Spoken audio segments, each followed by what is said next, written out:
Europe, objectif 2014. Les élections européennes de 2014 peuvent être l'occasion de l'émergence d'une nouvelle force politique, d'une force politique réellement européenne, réellement européiste. Même si aujourd'hui, budgétairement et sur un plan militant, les organisations favorables à la construction d'un État européen sont extrêmement minoritaires, si elles s'organisent, si elles arrivent à s'unir sur une ligne cohérente, il est possible de proposer une troisième voie électorale entre, d'un côté, les partis de l'établissement du système, UMP, PS par exemple, d'un côté, et les listes souverainistes anti-européennes, comme le Front National, de l'autre. Mais faire une liste européiste implique un certain nombre de conditions de départ. Et c'est ce que je vais essayer de vous expliquer aujourd'hui. L'expérience a montré qu'il était illusoire de rassembler les gens sur une ligne se limitant à un objectif principal négatif. Par exemple, certains s'imaginent qu'il faudrait une liste qui serait fondée sur le refus de l'immigration extra-européenne. Or, la question de l'immigration extra-européenne est une problématique importante, c'est sûr, mais elle ne saurait constituer un programme commun et certainement pas une plateforme électorale. C'est quelque chose qui fait partie d'une vision du monde plus générale, qui est celle de la question européenne. Si l'immigration extra-européenne pose problème, c'est que lorsque l'on veut une Europe politique forte, cohérente, c'est les mêmes raisons qui font qu'il faut s'opposer à l'adhésion de la Turquie dans l'Union européenne. C'est-à-dire que voilà des choses, voilà des processus qui vont dans le sens contraire du sentiment d'identification de la majorité des habitants de l'Europe à cette idée qu'on appelle l'Europe, cette européanité qu'ils partagent entre eux. Et tout ce qui va dans le sens de la division de l'Europe, tout ce qui va dans le sens des anciennes allégeances, par exemple coloniales et post-coloniales, sont des éléments négatifs. Alors, l'Europe doit se faire sur une ligne européenne. Et il y a des gens qui peuvent être parfaitement opposés par ailleurs à des questions, à des problématiques que nous dénonçons aussi, mais qui sont incompatibles avec cette ligne. On ne peut pas faire une ligne européiste avec, par exemple, des nationaux catholiques. Il y a des euro-chrétiens, comme Robert Schuman et tant d'autres ont pu être, des gens qui sont certes chrétiens, catholiques, orthodoxes ou protestants, mais pour lesquels l'européanité est importante et même essentielle. Le cœur de leur combat, ce n'est pas le christianisme, c'est l'Europe. Et d'autres, en revanche, nationaux catholiques, mélangent un nationalisme outrancier lié au XIXe siècle, aux vieilles nations du XIXe siècle, mêlé à un catholicisme universaliste obsessionnel qui rend, l'utilisation de ce genre de militants, l'utilisation de ce genre de personnes totalement impraticable. Ces gens iront naturellement sur des listes europhobes. Et si on veut bien les accueillir sur des listes européistes, alors ils vont détourner la ligne vers leur ligne propre. C'est le problème, par exemple, de la stratégie électorale d'un parti comme le MNR en 1999. C'est un parti intéressant parce qu'il est issu d'une scission de l'extrême droite et qu'il a essayé de donner l'illusion d'être un parti un peu plus pro-européen que la maison mère qu'il venait de quitter. Le slogan était « Européen d'accord, mais français d'abord ». Et c'était une façon d'imaginer qu'on pouvait réunir sur une même ligne les partisans d'une Europe puissance, d'une Europe fédérale, d'une Europe unie, et les partisans de la France seule, version catholique ou version athée d'ailleurs. Eh bien, ça n'a pas marché. Le résultat était aux alentours de 3%, malgré une campagne de terrain assez active. Et qu'est-ce qu'on peut en tirer comme leçon? Que il ne sert à rien de vouloir réunir des gens qui ne sont pas compatibles, des gens qui ont des positions totalement opposées, sous prétexte qu'il y aurait un minimum commun, comme l'immigration, qui pourrait unir tout ça. De toute façon, les notions et les termes n'ont pas le même sens selon les personnes. Si on parle d'immigration, qu'est-ce que ça veut dire immigration? Est-ce qu'on parle de l'immigration d'autres Européens? Est-ce qu'on parle de l'immigration des non-Européens? Est-ce qu'on parle d'immigration tout court? Est-ce qu'un Allemand qui vient s'installer en France et un Camerounais, c'est la même chose? Est-ce que un migrant naturalisé français et un Allemand de souche, c'est la même chose? Qu'est-ce qu'un immigré? Eh bien tout cela montre une chose, c'est que même quand on croit, quand on s'imagine qu'on va unir des gens sur un objectif commun, eh bien cet objectif commun n'est pas perçu de la même manière. Deux personnes vont en avoir une interprétation totalement différente. Et s'imaginer qu'on les a réunis comme ça, c'est une illusion. Certes, le Front National de Jean-Marie Le Pen, jadis, et le Front National de Marine Le Pen aujourd'hui, réunissent des gens totalement différents. Mais ils les réunissent parce qu'ils ne proposent pas de ligne politique très nette. Il n'y a pas de projet politique, c'est un projet de refus de ce qu'il y a. Si on vote Front National aujourd'hui, c'est parce qu'on n'est pas content de la classe politique traditionnelle. On s'imagine que c'est le seul moyen de se faire entendre. Et ceux qui s'imaginent qu'il y a un vote Front National de conviction se trompent. Même ceux qui s'imaginent voter FN par conviction le font parce qu'ils sont sensibles à des propagandes médiatiques de différentes sortes, par exemple l'europhobie. Il y a aujourd'hui une vague très profonde d'euroscepticisme en France et dans le reste de l'Europe. Cette vague d'euroscepticisme qui se manifeste par exemple par le rejet de l'euro, un rejet irrationnel, ou par une phobie du drapeau européen, tout cela n'est pas le signe d'une guérison. Tout ça, ce n'est pas le signe d'une Europe qui irait mieux. C'est le signe d'une Europe malade. Parce que le nationalisme est la réponse maladive à l'immigration. C'est deux maladies qui s'opposent. Et s'imaginer qu'on va guérir une des maladies en s'appuyant sur l'autre maladie, c'est une erreur profonde. Il n'y a rien de bon à attendre du nationalisme, que ce soit le nationalisme français, allemand ou de toutes les autres formes de nationalisme en Europe. Aujourd'hui, les résultats norvégiens ont été publiés. Le Parti du Progrès, qu'on présente comme un parti nationaliste, a fait 16,3% des voix. Là, on peut se dire que c'est un bon score, sauf qu'ils ont perdu 6,5 points en 4-5 ans. Donc, ces partis montent et descendent. En Suisse, l'Union démocratique du centre, qui est très eurosceptique, a fait un très bon score de presque 27%. Il est retombé à 23%. Donc c'est des va-et-vient. Le FPE a connu une grande fortune avec Haider.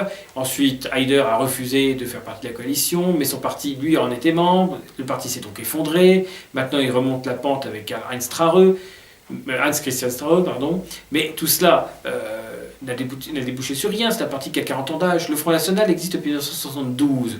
En quoi le Front National a-t-il fait progresser la situation des Français? En quoi est-ce qu'il nous a dépannés? Alors ça fait 30 ans, effectivement, depuis 1984, que nombreux Français manifestent leur mécontentement en votant pour ces partis. Et ça n'a rien changé. Parce qu'il n'y a pas de solution nationale à la crise de civilisation que connaît l'Europe tout entière, parce que même Poutine en Russie n'est pas la solution, même si c'est un moindre mal, c'est certainement le moins pire qu'il y ait, puis que le chef d'État le moins catastrophique qu'il y ait sur notre continent, mais c'est quand même largement insatisfaisant.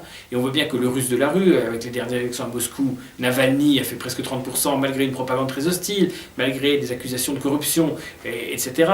Donc ça veut dire que les gens en Europe ne sont pas satisfaits de ce qu'ils ont.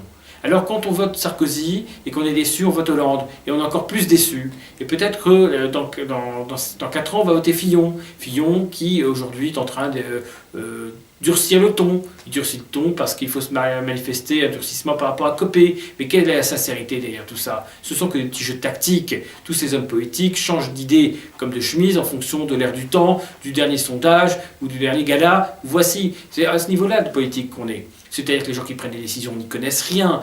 Ce sont des incompétents qui se retrouvent en place parce qu'il y a tel ou tel lobby, tel ou tel parti, telle ou telle complicité, et parce que la plupart des Français aujourd'hui votent sans vraiment réfléchir aux enjeux. Et de toute façon, les campagnes politiques, les campagnes électorales sont faites pour qu'ils ne réfléchissent pas. Alors nous, on veut proposer autre chose, on veut faire une vraie liste européiste. Et pour démasquer les faux européistes, et pour démasquer aussi ceux qui prétendent nous aider et qui nous combattent dans le dos, eh bien il y a des signes rassembleurs, et le meilleur exemple, c'est le drapeau européen. Ma conviction profonde, et je sais que beaucoup de gens qui suivent le PSUN sont partagés, et beaucoup on a de gros doutes par rapport à ça. Eh bien, il faut assumer le drapeau de l'Union européenne, le drapeau européen. Alors, ce n'est pas le drapeau de l'Union européenne au sens strict, puisqu'il était aussi le drapeau du Conseil de l'Europe, qui n'est pas une organisation communautaire auparavant, et que de toute façon, un drapeau, c'est ce que les gens qui le mettent en avant en font. Le drapeau de l'Union européenne est un drapeau qui n'est pas plus mauvais que le drapeau bleu-blanc-rouge. Graphiquement, il est assez esthétique. Et ceux qui me disent, récemment par exemple, on m'a expliqué « Ah, j'ai horreur de ce drapeau, je vomis ce drapeau ». Mais ils confondent le drapeau et les gens qui, aujourd'hui, s'en prévalent, mais qui ne le brandissent jamais.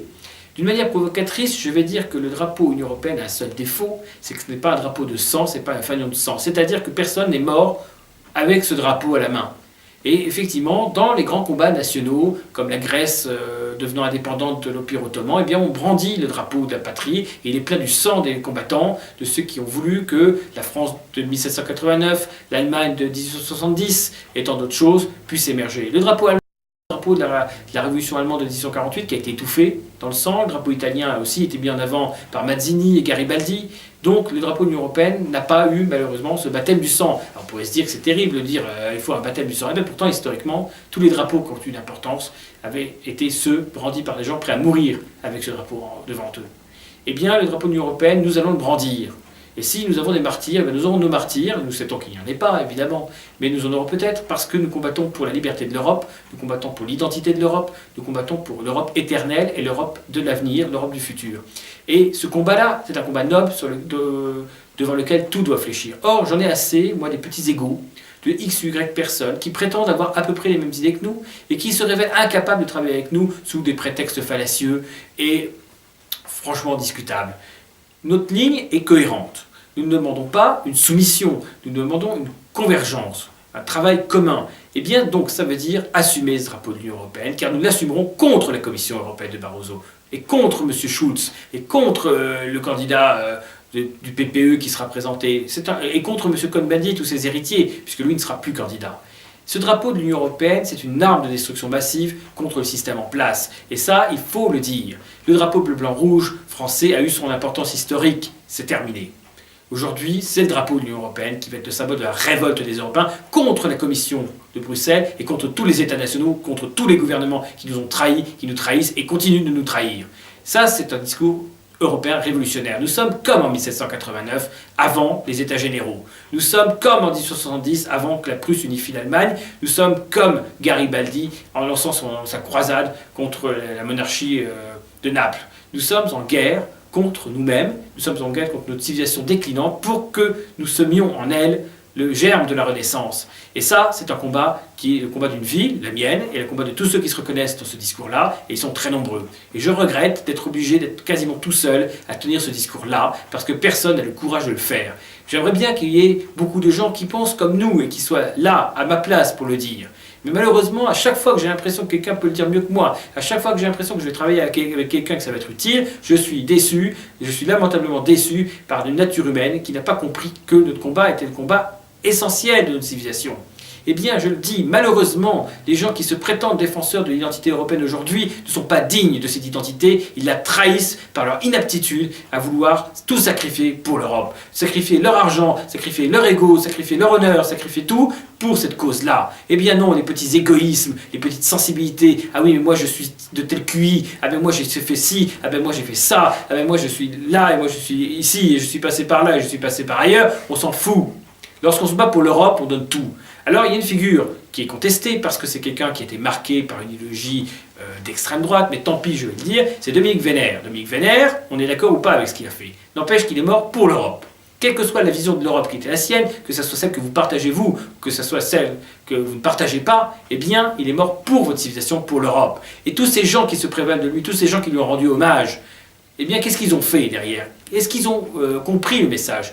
Est-ce que M. Émeric Choprade, qui a dit qu'il allait faire, qu'il allait réagir fortement grâce à cela, a compris? Maintenant, qu'est-ce qu'il va faire? Il va à l'université d'été du Front National pour tenir un discours europhobe. Est-ce que c'est le message que Dominique Wenner voulait laisser? Eh bien non, il n'a pas compris Dominique Wenner. Dominique Wenner, pour l'instant, est mort pour rien. C'est dramatique de le dire. Il est mort pour lui, pour son honneur, parce qu'il s'est sacrifié pour une cause qui le méritait.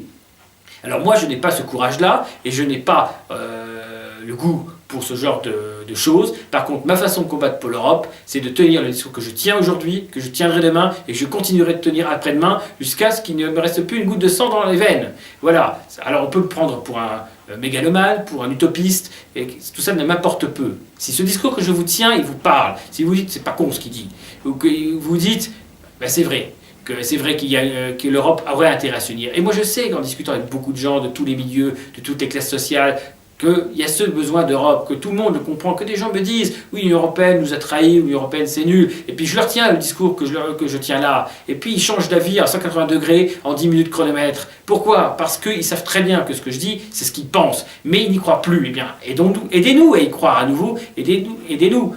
Comment pouvez-vous nous aider? Eh bien, le PSUN, aujourd'hui, ça existe depuis 2006. Il reste, il faut le dire clairement, un groupuscule. C'est un groupuscule qui a une richesse formidable. Cette richesse, c'est son discours, c'est son combat pour l'Europe. Et c'est parce que nous avons le discours que vous attendez. Mais nous ne sommes rien aujourd'hui. Et pourquoi nous ne sommes rien? Parce que les médias classiques ne nous donnent pas la parole. Et parce que ceux qui sont orchestrés dans nous, de toute façon, ne nous prennent pas au sérieux. alors qu'eux-mêmes ne sont pas sérieux. Moi, je veux bien écouter toutes les critiques qu'on peut me faire de gens qui ont montré qu'ils avaient raison et que moi j'avais tort. Malheureusement, il n'y en a pas. Tous ces gens qui donnent des leçons sont des gens qui sont mal placés pour le faire. La politique de l'Europe de demain, c'est une politique qui se prévoit aujourd'hui. C'est une politique qui ambitionne de changer le lendemain. Moi, j'ai un homme politique, que je ne nommerai pas, qui m'a dit qu'on ne pouvait pas changer les hommes. Alors je lui ai répondu, mais si on ne peut pas changer les hommes, c'est que l'Europe est déjà morte. Parce qu'effectivement, si les Européens sont condamnés à rester ce qu'ils sont, alors ils sont terminés, ils sont éliminés de l'histoire. Eh bien non, je crois qu'on peut changer, on peut toujours changer, que rien n'est jamais terminé. Même si des expériences de la vie m'ont montré des choses irrémédiables, eh bien je ne crois pas que pour le cas de l'Europe, cela soit irrémédiable. Je ne crois pas que parce que nous avons une natalité en berne, parce que nous avons des flux migratoires que nous ne savons pas maîtriser, nous sommes foutus. Non, nous ne sommes pas foutus et nous allons étonner. Et comment allons-nous étonner? Eh bien parce que vous, qui me regardez aujourd'hui, malheureusement vous ne serez pas assez nombreux, parce que notre audience médiatique est trop faible pour que ça soit le cas, eh bien vous qui avez la chance de nous écouter et de m'écouter aujourd'hui, vous pouvez nous aider. Comment vous pouvez nous aider? Eh bien en adhérant au PSUN, en finançant le PSUN, en nous aidant à faire une liste électorale dans le Grand Est français, et si possible 5 listes électorales dans toute la France, ce qui nous permettra d'accéder à une campagne nationale et d'avoir accès aux grands médias de manière légale. Ça veut dire 1 million d'euros, concrètement à peu près 1 million d'euros. Aujourd'hui nous en sommes très loin, et nous sommes à, on va dire, 8-9 mois des échéances. Donc nous avons besoin de vous, comme militants, comme acteurs, comme candidats, et nous avons besoin de vous pour nous financer. Et j'appelle toutes les structures, aujourd'hui européistes, très nombreuses, toutes tendances confondues, qui jadis ont fait front commun dans ce qu'on appelait le mouvement européen, qui aujourd'hui n'est plus qu'un groupuscule de gens en chambre. J'invite tous ceux qui combattent pour l'Europe à se rallier à la candidature de la liste européiste animée par le PSUN pour 2014. Je sais très bien qu'aujourd'hui, à l'heure où on est, c'est très difficile de pouvoir faire une liste, c'est très difficile parce que les échéances approchent et que les moyens nous manquent.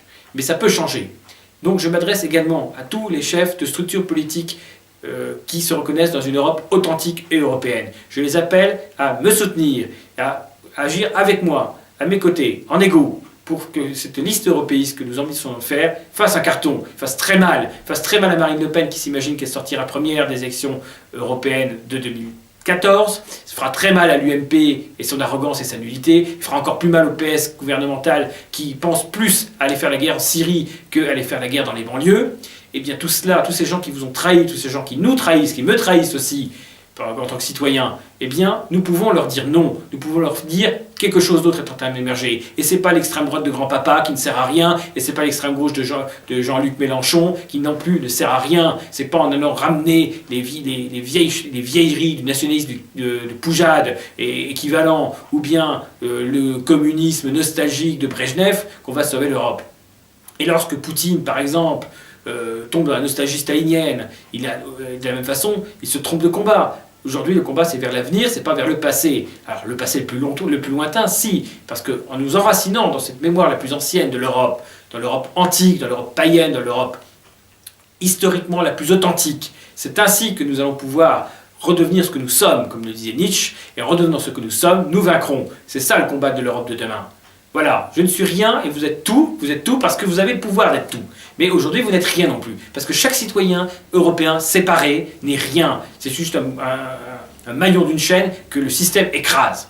Alors, en vous unissant sur une ligne cohérente et en laissant de côté les gravats de l'histoire, les débris, et aussi tous ces nostalgiques d'un passé qu'ils n'ont pas connu, tous ces gens qui se réclament de la monarchie, du Christ roi, ou je ne sais quelle aberration du passé, tout cela, c'est grotesque. C'est pas la France des années 50 qu'on va rénover, elle ne reviendra jamais, elle est morte. C'est pas la France des années 20 non plus. C'est pas la France seule, ça n'existe pas. La France seule, ça n'existe plus depuis Napoléon en 1815. Ce qui est extraordinaire, c'est qu'il y a encore des gens qui se réclament du nationalisme français, se prétendant barésiens, alors que Barès n'a jamais été réellement opposé à l'Europe, puisque la question ne se posait pas telle quelle.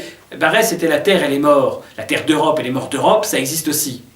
Donc c'est pas Barès, et c'est pas tout ça. Le nationalisme français, il a eu son époque, il a eu cette période de gloire et de ténèbres. Mais c'est pas un secours politique. Aujourd'hui, on n'en est pas là. Les nations, ça n'existe que depuis le 19e siècle. D'ailleurs, on parle de la guerre des nations contre Napoléon, on sait bien que c'est récent. Les nations, c'est le 19e siècle, ça n'existait pas à Clovis, Clovis n'a pas créé la France, Arminius n'a pas créé l'Allemagne, Romulus n'a pas créé l'Italie, Et je veux dire, Ménélas, Agamemnon n'ont pas créé la Grèce. Hein, la Grèce, en tant que nation, c'est 1830. L'Allemagne, en tant que nation, c'est 1870. Ça ne veut pas dire qu'il n'y avait pas un sentiment national avant, ça ne veut pas dire qu'il n'y avait pas un sentiment d'appartenance à la même entité par le groupe linguistique, parce qu'on parlait allemand en Bavière, et en Autriche, on pouvait se sentir allemand. Tout cela est évident, mais l'unification linguistique de la France, c'est quand ? C'est même pas le 19e siècle, c'est quasiment le début du 20e siècle. Au début du 20e siècle, dans une de mes régions familiales, le Limousin, on parlait patois. Quand on parlait patois à Limoges, on parlait pas le même patois qu'à Nancy. Et les gens qui pouvaient se rencontrer, eh ben, ils avaient eu du mal à se comprendre. Alors évidemment, ils parlaient éventuellement le parisien. D'autres parlent l'anglais, quand on est français et allemand, on parle l'anglais.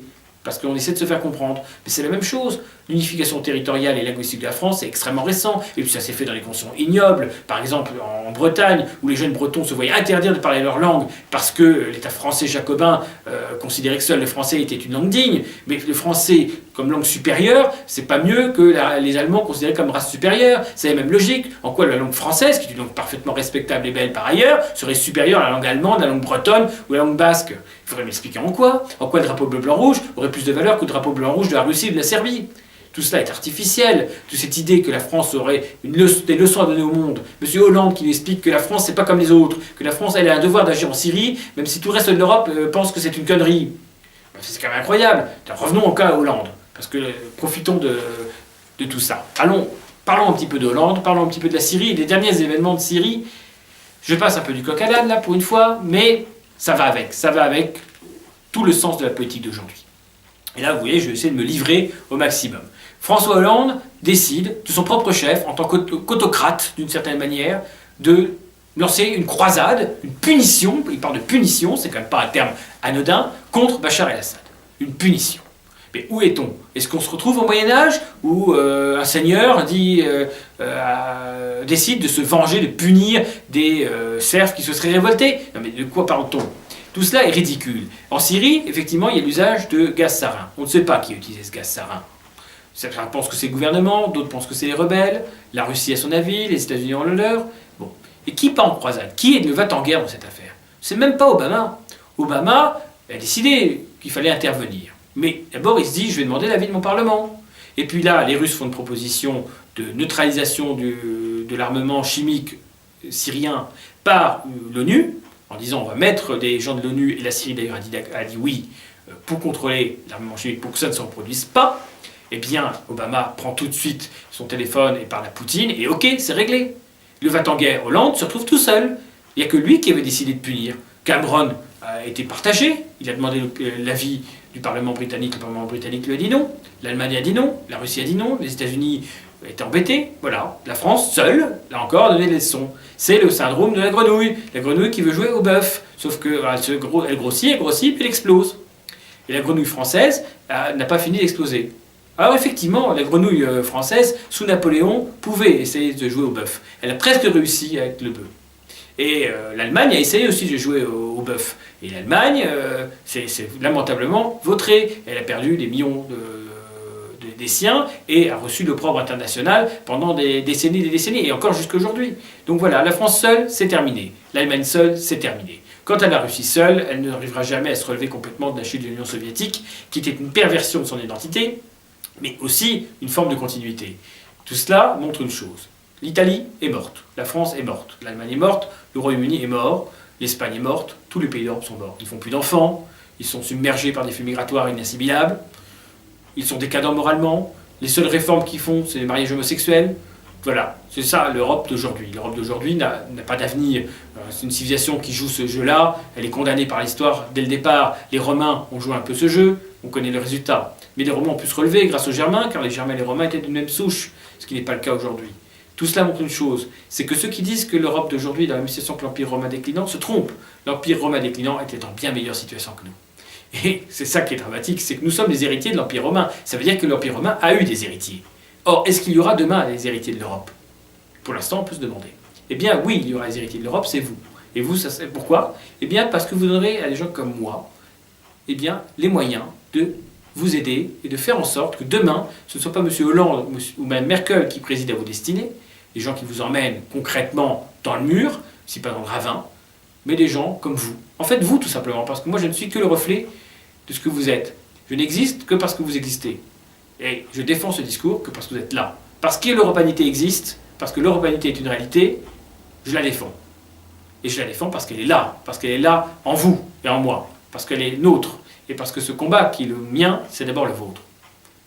Voilà ce qu'on peut dire aujourd'hui de ce que serait un vrai discours européiste. Un vrai discours européiste, c'est prendre l'Europe au sérieux, c'est prendre l'Europe telle qu'elle est, voir les catastrophes qui la menacent, voir sa situation réelle aujourd'hui, et être prêt à tout pour la sauver. Et je dis bien à tout. Qui est prêt à tout aujourd'hui pour sauver l'Europe? Pas grand monde, malheureusement. Alors faisons en sorte qu'en 2014, et pas en 2019, parce qu'on va repousser, jusqu'au jour où on ne pourra plus repousser et que ça sera trop tard de toute façon. Et bien en 2014, on a les moyens de faire un coup médiatique. On ne va pas faire 25%, on ne va pas faire 40% des voix, évidemment. Mais supposons qu'on fasse 7-8% des voix dans une des euro-régions françaises. Eh bien, ça sera un signal, exactement comme si à l'échelle de la France, vous gagniez une ville, une petite ville ou une grosse ville, et vous dites, voilà, regardez un parti qui, le parti de rien, a gagné une ville. Une ville sur toute la France, c'est rien. Mais pourtant, c'est ça qui crée une dynamique nationale. Eh bien, de la même façon à l'échelle de l'Europe. Si dans une des euro-régions de l'Europe, si par exemple dans la région Grand Est, où il y a Strasbourg, une des capitales de l'Europe, vous faites un coup médiatique, vous les électeurs de ces régions, vous faites péter le système, vous vous mettez à 10, à 12, à 15%, eh bien tous les autres partis politiques diront merde, on n'avait pas prévu ça, qu'est-ce qui se passe là? Qu'est-ce qui est en train d'arriver? Eh bien ça, on verra un signal à tous ceux qui pensent comme vous et comme moi, en Allemagne, en Pologne et dans tous les pays d'Europe. Et ça créera la dynamique européenne dont on a besoin. Montrons qu'à un endroit de notre continent, on peut faire d'une liste européiste pure et dure, qui défend l'Europe et les Européens, qui défend l'Europe d'abord, l'Europe ensuite et l'Europe enfin. Eh bien ça c'est possible. Imaginez les conséquences. Le PS et l'UMP se diront mince, on peut être pro-européen aujourd'hui et être populaire électoralement. Et qu'est-ce que dira l'extrême droite? Dira merde, on n'avait pas prévu le coup là. Ils sont en train de nous bouffer. Parce que Nicolas Sarkozy, il a bouffé le Front National comment? Il a bouffé le Front National non pas en reprenant les thématiques du Front National, ça c'est ce que prétendent certains et c'est faux. Il l'a bouffé en disant ce que les gens qui votaient Front National voulaient entendre. Malheureusement, Sarkozy a menti et les gens se sont retournés vers la maison mère Front National parce qu'ils se sont dit on a été arnaqués. Bon, ben moi je vous arnaque pas. La différence avec Nicolas Sarkozy, c'est que moi je ne suis pas un homme du sérail, je ne suis pas un homme du système. Si j'étais un homme du système, je serais adhérent du MP, je serais adhérent du PS, je lécherais les bottes, je lécherais les culs pour monter en puissance dans ces partis où il faut lécher pour monter. Eh bien vous voyez, je ne lèche pas, sinon je ne serais pas en train de faire une vidéo podcast comme ça. Je serais sur le site de l'UMP ou du PS tranquillement en train de raconter des bobards comme tous les équivalents PS et UMP qui peuvent le faire. Tous ces gens sont des politiciens professionnels, c'est-à-dire des gens qui n'ont pas à cœur de défendre l'Europe et les Européens. Ces gens-là sont des mendiants moraux, ce sont des gens qui sont là parce qu'ils savent qu'il y a de l'argent derrière tout ça, il y a des intérêts, il y a des petites choses mercantiles. C'est du pognon qui est derrière tout ça, il faut dire les choses clairement, c'est le pognon. Alors tous ces gens qui se disent socialistes et qui sont animés que par l'argent, ça me fait bien marrer. Et tous ces gens qui se disent nationalistes et qui en réalité sont tout aussi menés par l'argent, c'est très drôle. Qu'est-ce que ça veut dire être un vrai homme politique au service du peuple? Ça veut dire que c'est le peuple qui prime, ça veut dire que c'est l'intérêt général, pas mon intérêt personnel, moi je m'en fous mon intérêt personnel. Je vis pas trop mal, mais je pourrais vivre beaucoup mieux. Effectivement, je pourrais m'acheter un château en Espagne, je pourrais m'acheter une Ferrari, etc. Est-ce que c'est ça qui est intéressant? Est-ce que c'est ça la vie politique telle qu'on devrait la concevoir? Eh bien non, moi j'en ai assez des gens qui sont nommés sur la façon de lécher les culs, j'en ai assez des gens qui sont nommés sur leur nom, sur leur origine, sur leur petit lobby personnel. Moi j'ai envie que ce soit les Européens qui commandent, moi j'ai pas envie que ce soit une classe d'apparatchiks, d'oligarques, de toutes sortes, de toute nature, de toute origine. C'est vous qui devez commander. Rendre le pouvoir au peuple, alors on dit c'est populiste. Mais les populistes ne rendent pas le pouvoir au peuple. Est-ce que Marine Le Pen vous demande votre avis? Est-ce qu'elle vous dit, est-ce que vous êtes pour ou contre l'euro? Parce que si elle demandait ça aux gens, est-ce que j'ai raison d'être contre l'euro? Et que parmi ces militants, 75% des gens disaient, non, t'as tort d'être contre l'euro. Et changer de position, c'est ça, être proche du peuple. On sait qu'être contre l'euro, c'est pas populaire, les gens ont raison. L'euro, c'est peut-être pas génial, mais l'euro, c'est mieux que le franc seul. Bon, eh bien, qu'est-ce qui se passe derrière? Rien. Donc arrêtez d'imaginer que la faute vient de l'euro, ou la faute vient de l'Union Européenne, ou la faute vient d'un tel ou d'un tel. La faute, elle vient d'abord de quoi? Elle vient d'abord du fait que l'Europe n'a pas de pouvoir, que l'Europe n'a pas été réellement construite. L'Union Européenne, c'est du vent aujourd'hui, c'est une enveloppe. Moi, ce que je vous propose, c'est de mettre quelque chose à l'intérieur de l'enveloppe. Et c'est quelque chose que vous allez mettre, c'est on va mettre un beau lingot d'or à l'intérieur de l'enveloppe. Puis sûrement, on ne va pas l'envoyer par la poste, parce que sinon il sera volé, on va vous l'envoyer directement à vous. Ce lingot d'or, c'est l'Europe. Ce lingot d'or, c'est la liberté de l'Europe demain. Une Europe européenne, sociale, authentique. Voilà ce qu'on peut vous proposer. On peut vous proposer ça, pourquoi? Parce qu'on pense. Et que le fait de penser, c'est déjà la grande différence avec toute la classe politique. La classe politique ne pense pas ce qu'elle dit. Elle dit ce qui est intéressant à ses yeux, ce qu'elle pense utile de dire. Si M. Fillon, aujourd'hui, dit que s'il a le choix entre le PS et le FN, et si le mec du FN lui paraît mieux, moins sectaire que le mec du PS, il faut voter pour le mec du PS, alors qu'il disait exactement le contraire il y a quelques mois, c'est un foutage de gueule. Maintenant, M. Copé explique que non, il faut rester sur la ligne de ni PS ni FN. Donc voilà, maintenant qu'on a une inversion totale, on avait un Copé qui flirtait avec le Front National et un Fillon qui faisait le dédaigneux en disant « Ah, quelle horreur !» Et maintenant, on a exactement le contraire. Pourquoi ? Parce que M. Fillon s'est rendu compte que la ligne Copé avait permis à Copé de le battre dans les élections internes de l'UMP, et donc maintenant il se dit « Ah, bah, puisque c'est comme ça, je vais rallier ça ». Alors, tous ces gens qui, par exemple, crachent sur M. Buisson, en disant Buisson, c'est l'horreur, Buisson, c'est insupportable, et qui ensuite appliquent ces thèses. Non, mais c'est n'importe quoi. Comment voulez-vous croire à cette classe politique de gens qui vous disent n'importe quoi, qui vous disent blanc, qui vous disent noir le lendemain? Marine Le Pen sur l'euro, elle a dit oui, alors je suis contre l'euro. Ensuite, elle dit ah ben non, finalement, je suis pas totalement contre. Et puis après, elle dit ah ben, je suis ni pour ni contre, on va vous demander votre avis, on va faire un référendum. Et puis le lendemain, elle vous dit ah non, il faut sortir de l'euro. Il faut savoir, ou bien elle veut sortir de l'euro, ou bien elle veut demander aux gens s'ils veulent sortir de l'euro. C'est pas la même chose. Or, elle est capable de dire le contraire le lendemain. Parce que les fiches de M. Philippot ne sont pas toujours à jour. Alors effectivement, moi j'invite Florian Philippot à vérifier les fiches qu'il donne à Marine Le Pen pour que d'un jour à l'autre, ça soit cohérent. Parce que c'est embêtant quand même des fiches qui ne sont pas cohérentes. Bon, Marine Le Pen a des fiches. Monsieur Chirac avait des prompteurs pour lire ce qu'il avait à dire. Bon, Madame Ségolène Royal aurait eu, dit-on, une oreillette le jour du débat face à Nicolas Sarkozy. Ça n'a jamais été prouvé, mais c'est vrai que comme elle était récitative dans son propos, vous pouvez se demander, ça, peut-être que j'ai tort, peut-être que simplement elle a pris par cœur le discours qu'elle voulait dire. Bon, mais tout cela vous montre bien une chose, c'est que ces gens-là qui se présentent à vous sont nuls. Il faut bien dire les choses clairement, disons-le, ce sont des nuls. Et je n'ai pas besoin de vous parler du président de la République. Bon. Quel qu'il soit, quelque couleur que ce soit. Vous avez le général de Gaulle. Le général de Gaulle, il ne préparait pas ses discours. Le général de Gaulle est animé par une foi. Alors, il n'a pas toujours dit la vérité, parce que c'était un tacticien, c'était un machiavélien. Et en politique, parfois, il faut quand même utiliser l'art de Machiavel. Parfois, on ne peut pas vous dire les choses, même si c'est dans votre intérêt, parce qu'on sait que vous allez vous braquer dans un premier temps. Donc, on vous dit, je vais les travailler au corps, et dans un deuxième temps, ils seront d'accord. Qu'est-ce qu'a fait de Gaulle? Il a dit, pour l'instant, je sens bien que vous n'êtes pas prêt à la dépense de l'Algérie, donc je vais vous baratiner l'Algérie restera française.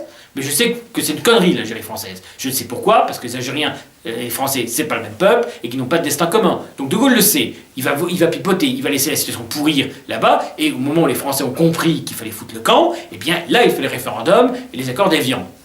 Voilà. Parce qu'effectivement, il y a des cas historiques où on est obligé de ne pas dire aux gens les choses. C'est malheureux, mais c'est le général de Gaulle. Et le général de Gaulle, c'est un bonhomme. C'est quelqu'un qui a du caractère. Et vous savez, quand vous écoutez le général de Gaulle, qu'il vise votre bien. Même s'il passe par des voies détournées, ce que De Gaulle voulait, c'était le bien de la France, c'était le bien des Français et le bien de l'Europe aussi. Et lorsqu'il était contre l'entrée de la Grande-Bretagne dans l'Union Européenne, dans la CE, c'est pas parce qu'il était anti-anglais, parce qu'il savait parfaitement en tant qu'Européen que les Anglais étaient des Européens, mais il savait que le gouvernement anglais, lui, était un agent américain. Et c'était ça la stratégie de De Gaulle. Mais De Gaulle pouvait mentir, mais De Gaulle le faisait pour le bien de tous. Or, la classe politique moderne aujourd'hui ment pour son bien propre à elle. Elle ment parce que c'est intéressant pour elle de mentir, parce que le jeu de duplicité entre les partis du système et les partis prétendus de l'opposition au système est un jeu de dupes. Monsieur Mélenchon était sénateur socialiste, aujourd'hui on a l'impression qu'il joue la révolution, mais c'était un homme du sérail. Et Marine Le Pen, c'est quelqu'un qui aspire fondamentalement à rejoindre la classe politique traditionnelle. Son recentrage, comme on le dit, c'est pas compliqué, c'est juste j'ai envie d'avoir droit à ma part de gâteau. Pourquoi est-ce que François n'aurait pas droit à sa part de gâteau du système? Donc, très clairement aujourd'hui, il faut virer toute cette classe politique, qu'elle soit française ou européenne. Il faut la virer en mettant des gens du peuple. Moi, je suis quelqu'un du peuple, je ne suis pas trop débile, je pense, et je ne vois pas pourquoi, d'une certaine manière, je n'aurais pas plus accès au pouvoir que les autres. Simplement, la différence entre eux et moi, c'est que moi, je veux accéder au pouvoir pour vous, pas pour moi. Je ne vais pas vous dire que si vous mettiez demain un député européen, ou plus encore, je ne serais pas flatté, que mon honneur ne serait pas satisfait. Mais c'est pas pour ça que je me bats. Parce que sinon, comme je vous l'ai dit, je ferai autrement. Je vous parle avec le cœur, avec l'esprit et avec l'âme. Je vous parle tel que j'estime que je dois vous parler. Et je me livre parce que je ne veux pas vous dire autre chose que ce que je suis. Le discours que je porte, ce discours-là, il est plus important que moi. Voilà. Pour revenir au cœur de ce que je voulais dire et pour finir là-dessus. Donc, les élections européennes de 2014 peuvent être l'objet d'une surprise politique très importante. si nous pouvons faire des listes. Si ces listes sont crédibles. Et si ces listes, nous pouvons faire en nombre suffisant pour pouvoir accéder aux grands médias et que le disque que je tiens aujourd'hui, eh bien, il y ait 40 millions de Français, par exemple, qui puissent l'entendre.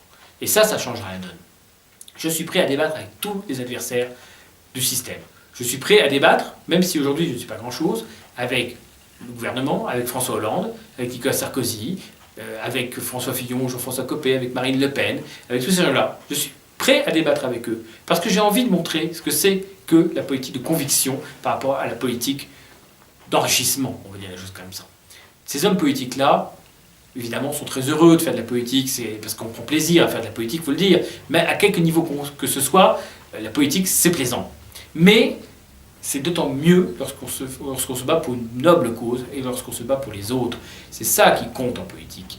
Et les partis révolutionnaires dans l'histoire sont quand même des gens qui ont tout sacrifié pour leur cause. Donc je ne dis pas que je sacrifie tout aujourd'hui, mais en tout cas, je donne énormément de mon temps à la question politique, au détriment de ma vie personnelle, parfois professionnelle, et c'est quelque chose que j'ai le sentiment d'avoir le devoir de faire. Donc en politique, c'est ça qui est essentiel. Si vous me faites confiance, si vous me donnez, vous, les moyens humains et financiers de faire des listes, je serai à la hauteur de ce que vous attendez. Et vous verrez qu'il y aura une surprise en 2014 et que les médias seront obligés de parler de cette surprise, qu'ils se seront obligés de réagir, il y aura des articles, il y aura des analyses, etc. Et surtout derrière, ça créera une dynamique européenne. Si on arrive à engendrer ce mécanisme de dynamique européenne, c'est-à-dire que la révolution européenne émerge à Paris, à Berlin, à Moscou, à Londres, à Varsovie, à Rome, à Madrid, à Athènes, à Lisbonne, à Belgrade et partout, à Oslo aussi où il y avait des élections hier, et bien si ce signal on peut l'envoyer dans les pays membres de l'Union européenne, dans les pays européens qui ne sont pas membres de l'Union européenne aussi, nous allons pouvoir faire péter ce système et demain bâtir l'Europe éternelle et nouvelle en même temps que vous attendez, une Europe sans chômage, sans immigration, sans crise économique, en fait l'Europe idéale.